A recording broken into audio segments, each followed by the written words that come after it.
बिस्मिल्लाहिर्रहमानिर्रहीम। अस्सलाम वालेकुम dear students, my name is Khizar Farooq. उम्मीद है आप तमाम लोग खैरियत से होंगे। आज का हमारा जो लेक्चर है वो न्यूमेरिकल है, चैप्टर नंबर 6 क्लास 9th के वर्क एंड एनर्जी। तो आइए अब सॉल्व करते हैं अपना पहला न्यूमेरिकल। पहले न्यूमेरिकल में जो हमें इबारत दी गई है वो पढ़ते हैं हम, और सबसे पहले हम यहाँ पे दिया गया मवाद लिखते हैं।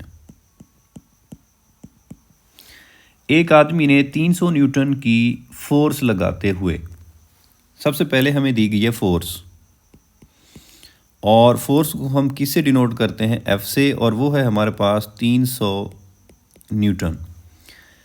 एक हाथ गाड़ी को 35 मीटर तक खींच कर ले जाता है। फासला दिया गया है हमें, और फासले को हम जाहिर करते हैं एस से, और वो है हमारे पास 35 मीटर। आदमी का किया गया वर्क मालूम करें। हमने वर्क मालूम करना है, और वर्क को किससे हम जाहिर करते हैं? डब्ल्यू से। तो डब्ल्यू हमने मालूम करना है। तो अब हम गौर करते हैं कि किस तरह से हम इस न्यूमेरिकल को हल करेंगे कि जब हमें फोर्स दी गई हो, हमें फासला दिया गया हो, और हमने क्या मालूम करना हो? वर्क मालूम करना हो। तो हम जानते हैं कि वर्क का सादा सा फार्मूला W बराबर होता है F ज़रब S। W बराबर है F ज़रब S। अब दोनों चीज़ें हमें दी गई हैं, हम कीमतें दर्ज कर देते हैं कि F हमारे पास कितना है? 300 न्यूटन है, और फासला हमारे पास कितना है? वो 35 मीटर है। अब इनको हम सादा से जो है वो मल्टीप्लाई कर देते हैं। 300 ज़रब 35, तो हमारे पास जवाब आ जाता है 10,500। वर्क है तो यूनिट क्या आ जाएगा? जॉल। तो ये सॉल्व हो गया हमारा पहला न्यूमेरिकल। वर्क मालूम करना था अगर फोर्स और फासला दिए गए हों। अब हम चलते हैं हमारे नेक्स्ट न्यूमेरिकल 6.2। सबसे पहले इसकी इबारत से हम लिखेंगे दिया गया मवाद कि एक 20 न्यूटन वजनी ब्लॉक। अब गौर करें, हमें क्या दिया गया है? हमें वज़न दिया गया है, और वज़न को हम किससे ज़ाहिर करते हैं? W से, और वो हमारे पास है 20 न्यूटन। अमूदन ऊपर की जानिब 6 मीटर उठाया गया है, और अमूदन ऊपर की जानिब 6 मीटर, तो इसका मतलब ये हुआ कि यहाँ पे हमें दी गई है बुलंदी, और बुलंदी को हम ज़ाहिर करते हैं H से, हाइट, और ये कितनी है? 6 मीटर है। उसके बाद इसमें ज़ख़ीरा होने वाली पोटेंशियल एनर्जी मालूम करनी है हमने। तो हम लिख देते हैं potential energy P dot E हमने मालूम करनी है। अब हम इस न्यूमेरिकल को हल करते हैं कि बिल्कुल ही सिंपल सा फार्मूला पोटेंशियल एनर्जी के हमने फार्मूले पढ़े हुए हैं। मैं यहाँ पे एक दफ़ा रफ में थोड़े से वो फार्मूले लिख रहा हूँ कि पोटेंशियल एनर्जी एक तो होता है बराबर है mgh, या पोटेंशियल एनर्जी mg की जगह अगर मैं W लिख दूँ तो W मल्टीप्लाइड बाई h। तो इसका मतलब है ये फार्मूला भी हम यहाँ पे अप्लाई कर सकते हैं। तो डायरेक्ट मैं लिख दूँगा कि पोटेंशियल एनर्जी बराबर है W मल्टीप्लाइड बाई h। अब W कितना है बच्चों? 20 न्यूटन मल्टीप्लाइड बाई h कितना है हमारे पास? 6 मीटर। तो जब इसको हम ज़रब देंगे तो हमारे पास आ जाएगा 120, और मालूम क्या किए हमने? पोटेंशियल एनर्जी, और एनर्जी का यूनिट क्या होता है? जॉल। तो हमारे पास आंसर आ गया 120 जॉल आ गया। नेक्स्ट न्यूमेरिकल है हमारे पास न्यूमेरिकल 6.3। हम इसकी इबारत पढ़ते हैं, और सबसे पहले यहाँ से दिया गया मवाद लिखते हैं कि 12 किलो न्यूटन वज़नी कार, हमें कार का वज़न दिया गया है। हम लिख लेते हैं वज़न, और इसको हम जाहिर करते हैं W से, और ये हमारे पास है 12 किलो न्यूटन। अब किलो किसके बराबर होता है? 10 की पावर 3 और साथ में न्यूटन, और ये हमारे पास आ गया W। लेकिन यहाँ से हमें क्योंकि काइनेटिक एनर्जी मालूम करनी है, और काइनेटिक एनर्जी के लिए हमें चाहिए होता है मैस, तो यहीं से हम मैस मालूम कर लेते हैं कि M बराबर होता है W बटा G। अब W हमारे पास है 12 ज़रब 10 की पावर 3, और जी की कीमत आपको याद है कितनी होती है 10। तो ये हमारे पास आ गया मैस 12 ज़रब 10 की पावर 2। एक 10 से 10 जो है कैंसिल हो जाएगा और मैस का यूनिट क्या होता है किलोग्राम। अब हम आगे लिखते हैं कि स्पीड 20 मीटर फी सेकंड है। हमें स्पीड दी गई है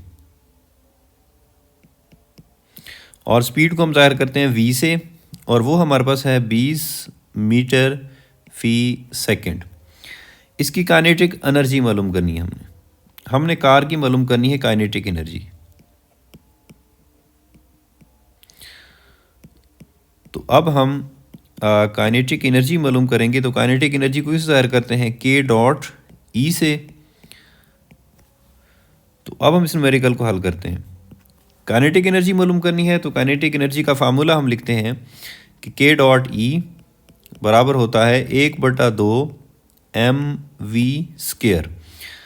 अब हम कीमतें दर्ज कर देते हैं कि 1/2 m हमें कितना दिया गया है। अभी हमने w से m निकाला, वो है 12 ज़रब 10 की पावर 2, और v हमारे पास कितना है वो है 20, और इसका आ गया स्क्वायर। अब हम इसको हल कर लेते हैं।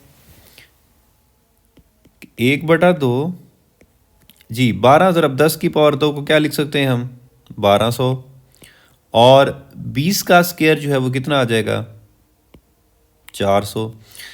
और अब हम इनको 1200 को 4 से ज़रब दे के 2 से जब हम तकसीम करते हैं तो हमारे पास जवाब आता है 2 4 और साथ में 4 0। ये मालूम की हमने काइनेटिक एनर्जी, तो यूनिट आ जाएगा जॉल।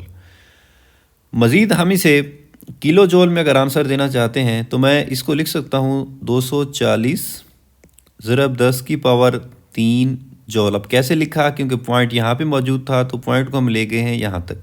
तो कितने दर्जे ले गए हैं 3, तो इसलिए 10 की पावर हम कितना लिखेंगे 3, और 10 की पावर 3 जो है वो किसके बराबर होता है किलो के। तो ये हमारे पास जवाब आ गया 240, 10 की पावर 3 की जगह आ गया किलो और साथ में जॉल। तो काइनेटिक एनर्जी हमारे पास आ गई 240 किलो जॉल।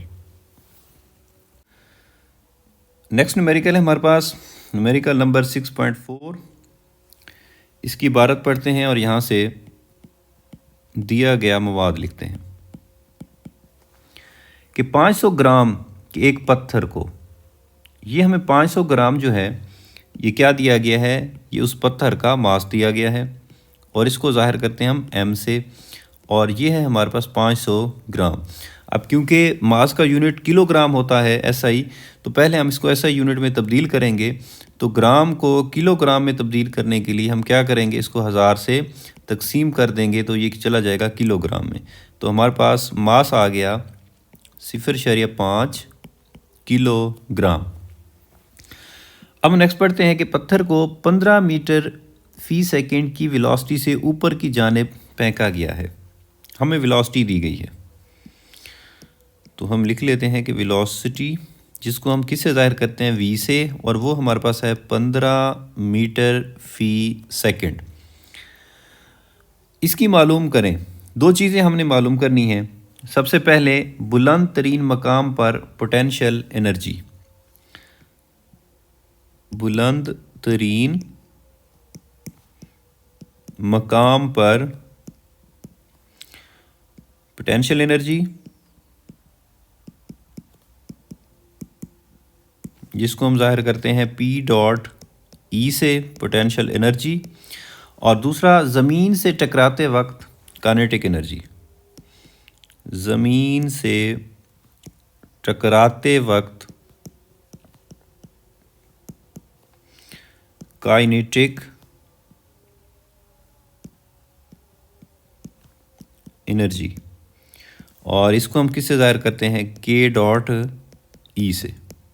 तो ये दोनों एनर्जीज़ हमने मालूम करनी है, पोटेंशियल और काइनेटिक एनर्जी। तो सबसे पहले हम काइनेटिक एनर्जी मालूम कर लेते हैं, क्योंकि हमें मैस दिया गया है और हमें स्पीड वेलोसिटी भी दी गई है, तो इसीलिए हम सबसे पहले काइनेटिक एनर्जी मालूम करते हैं जी। तो सबसे पहले हम मालूम कर लेते हैं कि ज़मीन से टकराते वक्त काइनेटिक एनर्जी,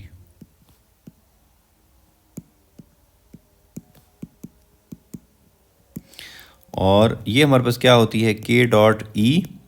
और काइनेटिक एनर्जी का फार्मूला आपको पता है कितना होता है, 1/2 mv²।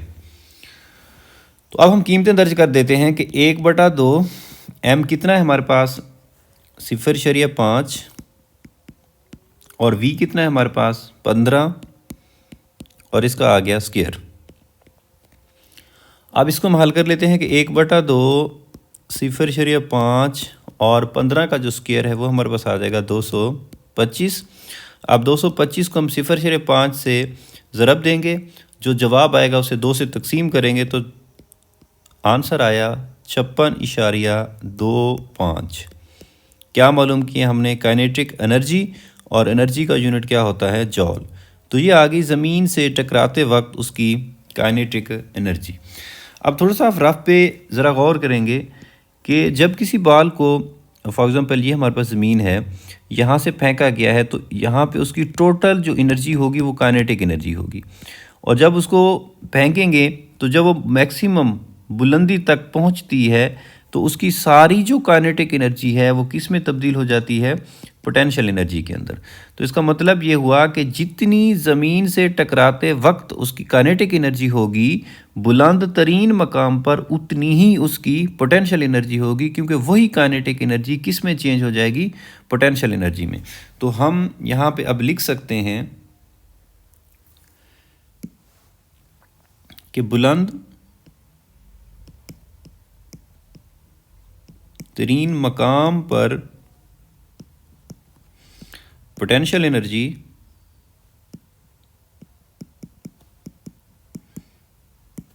बराबर होगी ज़मीन से टकराते वक्त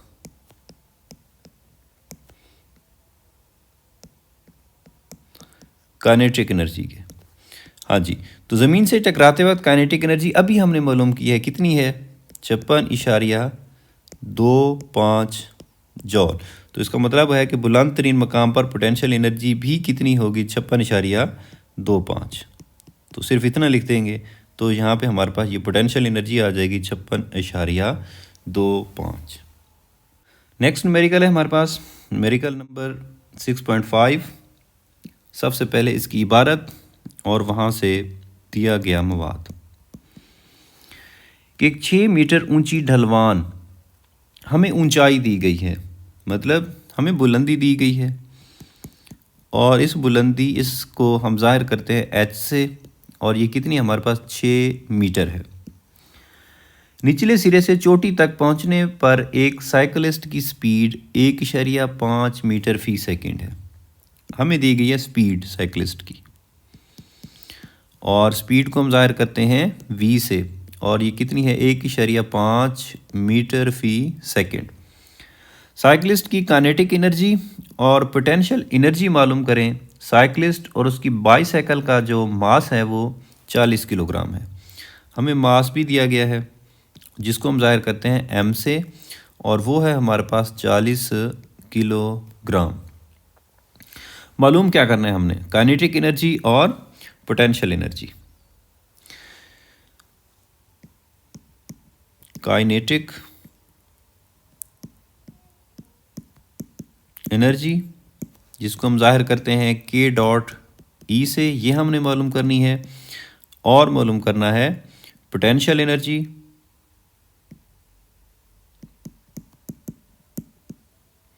जिसको हम ज़ाहिर करते हैं पी डॉट ई से, पोटेंशियल एनर्जी। तो अब हम इस न्यूमेरिकल को हल करते हैं। सबसे पहले हम मालूम कर लेते हैं काइनेटिक एनर्जी। अब काइनेटिक एनर्जी का फार्मूला क्या होता है, आपको याद हो गया होगा कि 1/2 mv²। अब 1/2 m कितना है हमारे पास, 40। v कितना है हमारे पास, 1.5, और इसका स्क्वायर। तो इसको हम हल करते हैं कि 1/2 ज़रब 40, 1.5 का जब हम स्क्वायर लेंगे तो ये हो जाएगा 2.25। तो अब 40 को हम 2.25 से ज़रब देंगे और फिर 2 से तकसीम करेंगे तो हमारे पास जवाब आ जाएगा 45। और हमने मालूम क्या की है, एनर्जी, और एनर्जी का यूनिट क्या होता है, जॉल। तो ये हमारे पास आ गई काइनेटिक एनर्जी।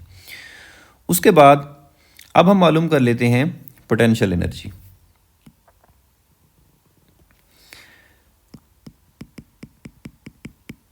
जी, तो पोटेंशियल एनर्जी के लिए फार्मूला हमारे पास क्या होता है, mgh। अब m हमारे पास कितना है, 40, g हमारे पास, g की वैल्यू ग्रेविटेशनल एक्सेलरेशन की 10, और h हमारे पास कितना है, 6। तो अब इनको हम आपस में ज़रब दे देते हैं। तो जब ज़रब देते हैं तो आंसर आता है 2400।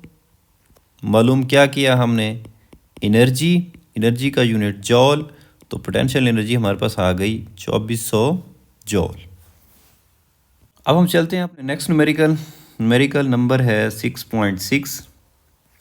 इसकी इबारत पढ़ते हैं, दिया गया मवाद लिखते हैं और फिर इसको हल करते हैं। एक मोटर बोट 4 मीटर फी सेकंड की स्पीड से हरकत करती है। हमें दी गई है स्पीड,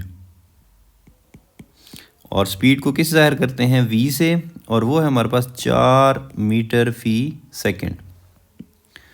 इस पर अमल करने वाली पानी की रेजिस्टेंस दी गई है।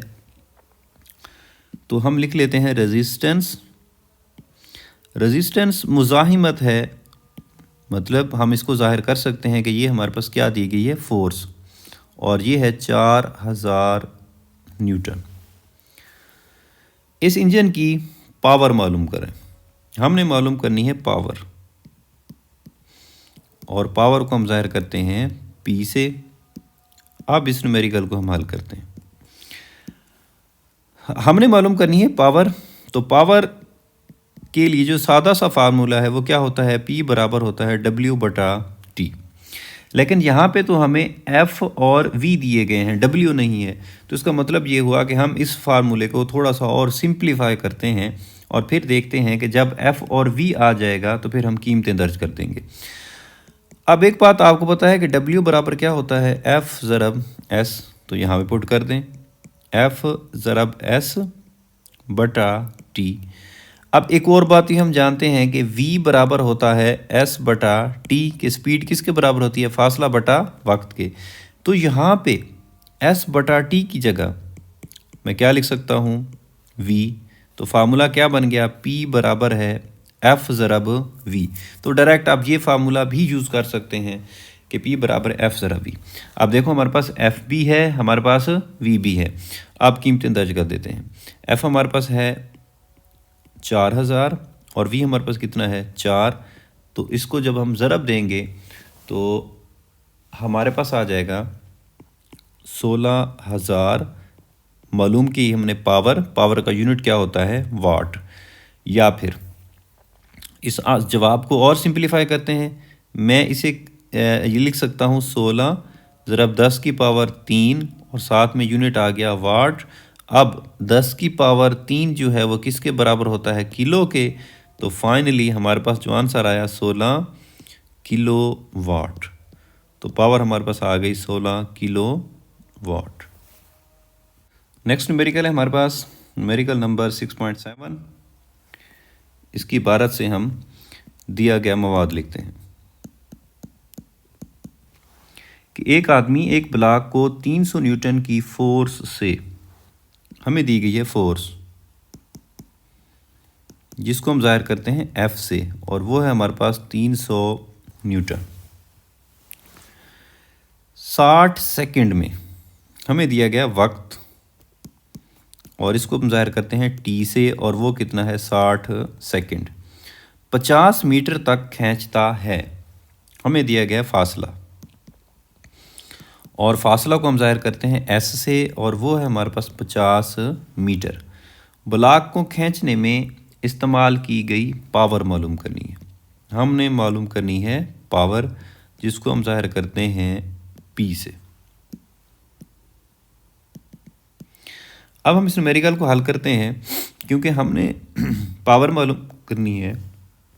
तो पावर के लिए जो फार्मूला है वो हम जानते हैं कि P बराबर होता है W/T।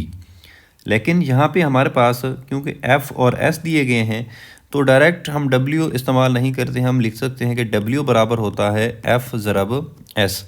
तो यहाँ पे हम लिखते हैं कि P बराबर W की जगह क्या आ जाएगा, F ज़रब S/T।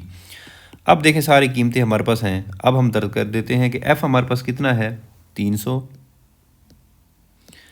S हमारे पास कितना है 50 बटा T हमारे पास कितना है 60। अब इसको हम सिंप्लीफाई करते हैं तो हमारे पास जवाब आता है 250। मालूम क्या किया हमने पावर, तो यूनिट क्या आ जाएगा वाट। तो जवाब आया 250 वाट। अब चलते हैं नेक्स्ट न्यूमेरिकल नंबर 6.8 और इसका लिखते हैं दिया गया मवाद 50 किलोग्राम का एक आदमी, हमें एक आदमी का मास दिया गया है। तो हम लिख लेते हैं मास जिसको हम जाहिर करते हैं m से, और वो है हमारे पास 50 किलोग्राम। 20 सेकंड के दौरान वक्त हमें दिया गया है और वक्त को हम जाहिर करते हैं t से, और वो है हमारे पास 20 सेकंड। 25 सीढ़ियाँ चढ़ता है, सीढ़ियों की तादाद दी गई, हम लिख लेते हैं यहाँ पे सीढ़ियों की तादाद, और वो है हमारे पास 25। अगर हर सीढ़ी 16 सेंटीमीटर ऊंची हो, हर सीढ़ी की ऊंचाई भी हमें दी गई है, हर सीढ़ी की ऊंचाई वो हमारे पास कितनी है 16 सेंटीमीटर। सबसे पहले तो इसे मीटर में हम तब्दील कर लेते हैं कि सेंटीमीटर को मीटर में बदलने के लिए हम 100 से क्या कर देंगे तकसीम। तो हमारे पास हर सीढ़ी की जो ऊंचाई है वो आ जाएगी 0.16 मीटर। अब एक चीज़ आप यहाँ पे मालूम करेंगे कि अगर हमारे पास सीढ़ियाँ हों 25 और हर सीढ़ी की ऊंचाई हो 0.16 मीटर, तो टोटल वो आदमी कितनी बुलंदी पे जाएगा। तो उन सीढ़ियों को हर सीढ़ी की ऊंचाई से जब हम ज़रब देंगे तो हमारे पास क्या आ जाएगी बुलंदी, कि इतनी बुलंदी पर वो आदमी पहुंचा है, क्योंकि 25 सीढ़ियाँ चढ़ा है और हर सीढ़ी की जो ऊंचाई है वो कितनी है 0.16। तो जितनी बुलंदी पे वो आदमी पहुंचा है वो कितनी आ जाएगी हमारे पास 4, और बुलंदी को हम ज़ाहिर करते हैं h से, और यूनिट आ जाएगा मीटर। तो ये 4 मीटर तक वो आदमी वहाँ पर पहुँचा है। अब हमसे क्या पूछा है कि उसकी पावर मालूम करें, हमने मालूम करनी है पावर जी। अब हम इस न्यूमेरिकल को हल करते हैं।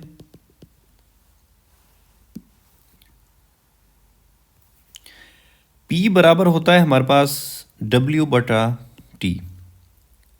अब क्योंकि यहाँ पे W डायरेक्ट हमारे पास नहीं है तो W का फार्मूला हम इस्तेमाल करेंगे। W बराबर हमने लिख रखा है कि F मल्टीप्लाइड बाय S। यहाँ पे क्योंकि बुलंदी है तो इसीलिए हम लिखेंगे F ज़रब H। तो यहाँ पे हमारे पास W की जगह आ गया F ज़रब H और बटा क्या आ गया T। लेकिन फिर जब देखते हैं हमारे पास F भी नहीं है, हमें क्या दिया गया है मैथ दिया गया है, तो F को हम क्या लिख सकते हैं W बराबर होता है mg। तो इसका मतलब F की जगह हम क्या लिख सकते हैं mg। तो यहाँ पे हमारे पास आ गया mg मल्टीप्लाइड बाय h बटा t। अब सारी कीमतें हैं हम दर्ज कर देते हैं कि हमारे पास m कितना है 50, g कितना है हमारे पास 10, कितनी बुलंदी तक पहुँचा 4 मीटर, बटा टी हमारे पास कितना है 20। तो यह पे आ गया 20। अब हम इसको सिंप्लीफाई कर देते हैं कि P बराबर है, एक 0 से 0 कैंसिल हुआ और यहाँ पे आ गया 2, और 2 को जब हम 50 से ज़रब देंगे तो हमारे पास कितना आ जाएगा 100। मालूम क्या किया आपने पावर, और पावर का यूनिट क्या होता है वाट। तो उस आदमी की पावर हमारे पास आ गई 100 वाट। नेक्स्ट न्यूमेरिकल है हमारे पास न्यूमेरिकल नंबर 6.9, इसका दिया गया मवाद लिखते हैं कि एक पंप 200 किलोग्राम पानी, क्या दिया गया हमें, मैस दिया गया है और जिसको हम जाहिर करते हैं एम से, और वो हमारे पास है 200 किलोग्राम। पानी को 10 सेकंड में वक्त दिया गया है हमारे पास, जिसको हम जाहिर करते हैं टी से, और वो है 10 सेकंड। 6 मीटर की बुलंदी तक पहुंचा सकता है, हमें दी गई है बुलंदी, और बुलंदी को हम जाहिर करते हैं एच से, और वो है हमारे पास 6 मीटर। पंप की पावर मालूम करें, हमने मालूम करनी है पावर। तो अब हम इस न्यूमेरिकल को हल करते हैं इसके दिए गए मवाद के मुताबिक कि हमने पावर मालूम करनी है, और पावर का फार्मूला हमारे पास क्या होता है, P बराबर है W/T।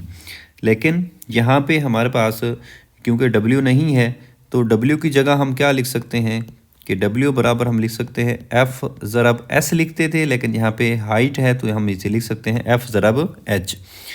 तो W की जगह आ गया F ज़रब H/T, लेकिन फिर हमें मैस दिया गया है, तो इसका मतलब है F की जगह फिर हम क्या लिख सकते हैं, F की जगह हम लिख सकते हैं mg। F बराबर होता है W, W बराबर होता है mg। तो F की जगह हमारे पास क्या आ गया, mg ज़रब H बटा क्या आ गया, T। तो यहाँ से हमारे पास अब पावर आ जाएगी। अब सारी कीमतें हम दर्ज कर देते हैं। m हमारे पास कितना है, mg ज़रब H। m हमारे पास है 200, g की कीमत कितनी होती है 10, h हमारे पास कितना है 6, और t हमारे पास कितना है 10 सेकेंड। तो अब हम इसको ज़रब दे देते हैं, ये 10 से 10 कैंसिल हो गया। 200 को जब 6 से ज़रब देंगे तो हमारे पास कितना आ जाएगा 1200। तो पावर मालूम की है, यूनिट क्या आ जाएगा वाट। तो हमारे पास पावर आ गई 1200 वाट। अब हम चलते हैं लास्ट न्यूमेरिकल नंबर 6.10, इसको सॉल्व करते हैं।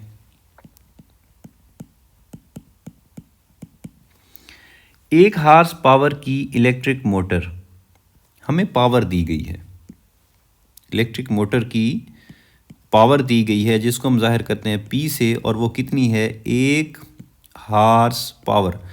और 1 हार्स पावर किसके बराबर होता है, 746 वाट के बराबर होता है। उसके बाद हम आगे पढ़ते हैं कि पंप को चलाने के लिए इस्तेमाल किया गया है। वाटर पंप एक ओवरहेड टैंक को भरने के लिए 10 मिनट लेता है, हमें वक्त दिया गया है,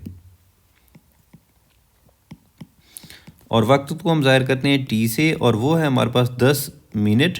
इसके हम सेकंड बना लेते हैं, हम इसे ज़रब देंगे 60 के साथ, तो हमारे पास सेकंड आ जाएंगे 600। तो वक्त आ गया 600 सेकंड। उसके बाद आगे पढ़ते हैं कि टैंक की गुंजाइश 800 लीटर है, हमें वॉल्यूम दिया गया है, जिसे हम जाहिर करते हैं V से, और वो कितना है 800 लीटर। अब क्योंकि हमें हिंट भी दिया गया है कि 1 लीटर जो है वो 1 किलोग्राम के बराबर होता है, तो यहाँ से हम मास भी लिख सकते हैं कि हमें कितना दिया गया है 800 किलोग्राम। अब आगे चलते हैं। और बुलंदी 15 मीटर है, बुलंदी हमें दी गई है, बुलंदी को किससे ज़ाहिर करते हैं H से, और वो कितनी है 15 मीटर है। टैंक को भरने में इलेक्ट्रिक मोटर ने वाटर पंप पर कितना वर्क किया। सबसे पहले तो हमने इलेक्ट्रिक मोटर का वर्क मालूम करेंगे,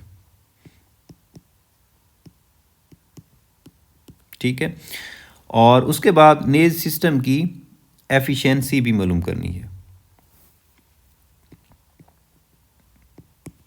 एफिशिएंसी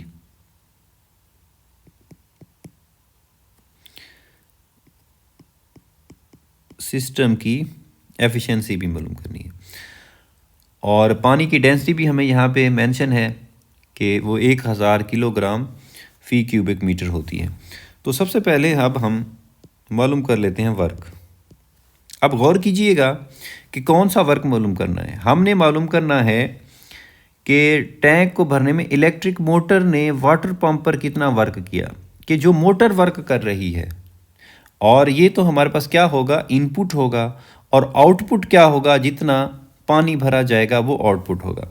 तो इसका मतलब है जो पहले हम मालूम कर रहे हैं वो वर्क क्या है, वो है इनपुट, और W से ज़ाहिर करेंगे वर्क को, ये हम मालूम कर लेते हैं। अब अगर मैं पावर का फार्मूला लिखूं कि P बराबर होता है W/T, या फिर मैं इसको इस तरह से लिख लूं कि W बराबर क्या होता है, P ज़रब T।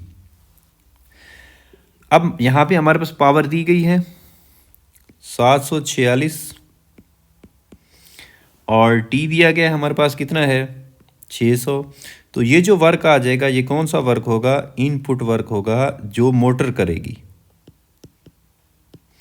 अब 746 को हम जब 600 से ज़रब देते हैं तो हमारे पास जवाब आता है 44760। मालूम क्या क्या है हमने, वर्क, तो यूनिट क्या आ जाएगा, जॉल। तो ये आ गया इनपुट वर्क जो मोटर करेगी। उसके बाद अब क्योंकि हमने मालूम करनी है एफिशिएंसी, तो एफिशिएंसी के लिए हमें इनपुट भी चाहिए और आउटपुट वर्क भी चाहिए। तो अब हम आउटपुट मालूम कर लेते हैं।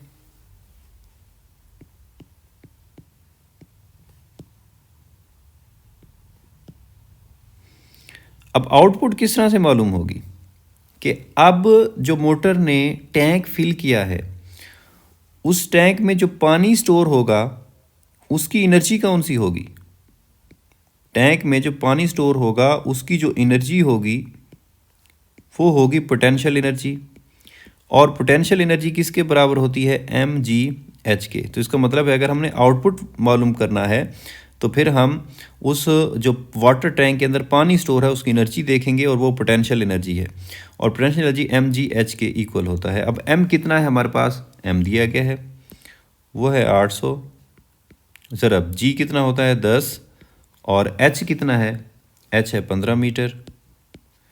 इनको हम ज़रब दे देते हैं। जब इनको हम ज़रब देते हैं तो हमारे पास जवाब आता है 1, 2 और साथ में ज़ीरो है हमारे पास 4, और यूनिट क्या आया, जॉल। तो ये आ गया हमारे पास आउटपुट। अब हम मालूम कर लेते हैं एफिशिएंसी।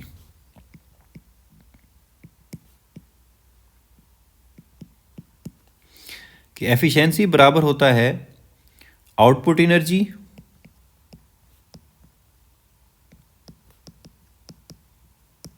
बटा इनपुट एनर्जी